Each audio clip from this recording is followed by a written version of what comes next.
Dwi'n gweithio a H Connect yn Nimbych and fi enw Sabine'n. So I'm originally from the Netherlands. I moved over to Wales 11 years ago, so I very much embraced the Welsh culture. I absolutely love it here. We have a number of staff who are native Welsh speakers, and for those who are not, we've been offered to go on a course, the Old Pan course, for 12 weeks to get to grips with the basics of the Welsh, to recognise the importance of the Welsh language, and to be able to make small communications in Welsh.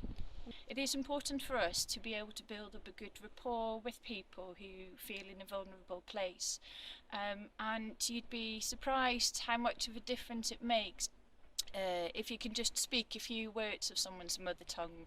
It just immediately breaks the ice and creates a very positive relationship.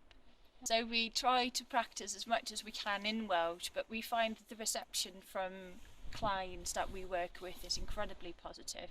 Even if we can just say bore da, sut ydych chi, dwi'n dysgu Cymraeg, it immediately allows us to have a small conversation with them.